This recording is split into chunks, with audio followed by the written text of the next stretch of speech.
حقوق و فرائض کے حوالے سے بنیادی تصور کیا ہے قرآن مجید فرقان حمید کی روشنی میں آپ بتائیں۔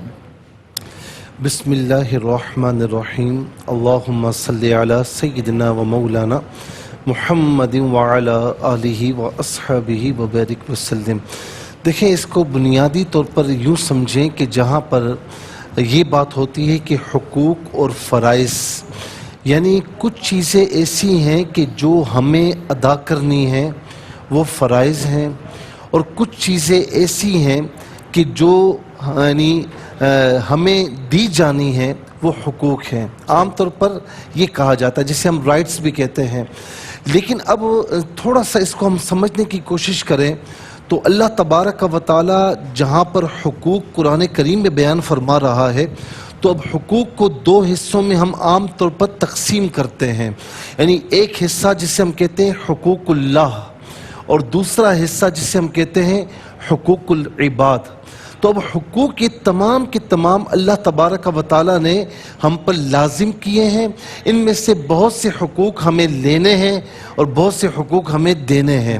اب مثال کے طور پر کچھ حقوق ایسے ہیں جو براہ راست اللہ تبارک و تعالیٰ نے اللہ رب العالمین کی سے تعلق رکھتے ہیں براہ راست۔ مثال کے طور پر اقیم الصلاۃ، نماز قائم کرو۔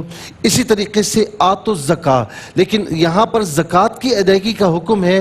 اب یہ حق اللہ بھی ہے اور حق العبد بھی ہے، کیونکہ اللہ تبارک و تعالی ہمیں دے رہا ہے اور اس نے اس مال میں سے غریبوں کا سالانہ کوٹا مقرر کیا ہے، تو ان کو حق بھی پہنچ رہا ہے۔ اسی طریقے سے یا ایھا الذین آمنوا کتب علیکم الصیام، اے ایمان والو تم پر روزے فرض کیے گئے۔ پھر وللہ علی الناس حج البیت من استطاع الیہ سبیلا، زندگی میں ایک بار جو صاحب استطاعت ہو تو اس پر زندگی میں ایک بار جو ہے وہ حج لازم ہے۔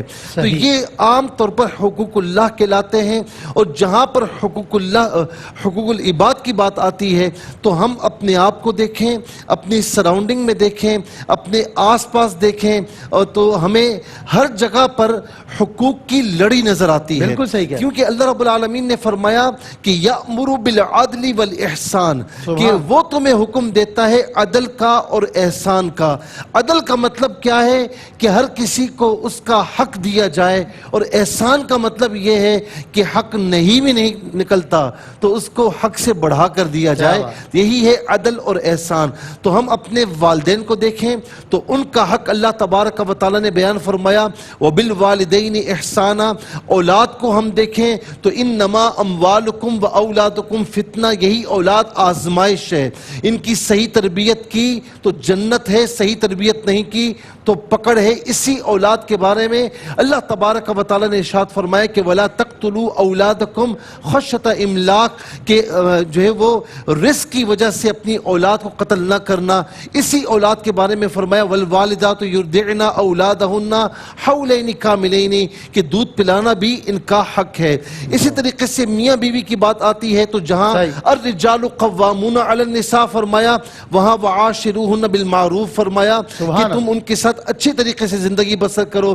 اسی طریقے سے آپ یہ دیکھیں وبالوالدین احسانا وبذی القربى، رشتہ داروں کے ساتھ صلہ رحمی کرنے کا۔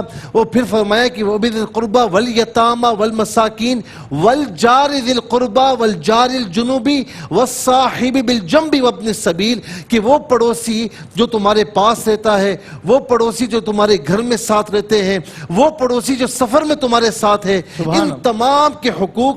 تو کہنے کا مقصد یہ ہے کہ حضور نبی کریم علیہ السلام نے بھی سب کو حقوق کی لڑی میں پرو دیا ہے اور فرما دیا کہ فَأْتُوا كُلَّ ذِي حَقٍّ حَقًّا، کہ تم میں سے ہر کوئی حقوق لینے کی بات کرتا ہے، میں تم سے کہتا ہوں کہ ہر ایک کو اس کا حق دو۔ جب تم یہ کر لو گے تو معاشرہ انشاءاللہ شیر و شکر ہو جائے گا۔ واہ سبحان اللہ۔ ناظرین، اگر آپ ایسی ہی مزید ویڈیوز دیکھنا چاہتے ہیں تو ہمارا ARYQTV کا چینل سبسکرائب کیجئے اور بیل آئیکن کا بٹن دبانا نہ بھولیے تاکہ آپ سے کوئی پسندیدہ پروگرام مس نہ ہو جائے۔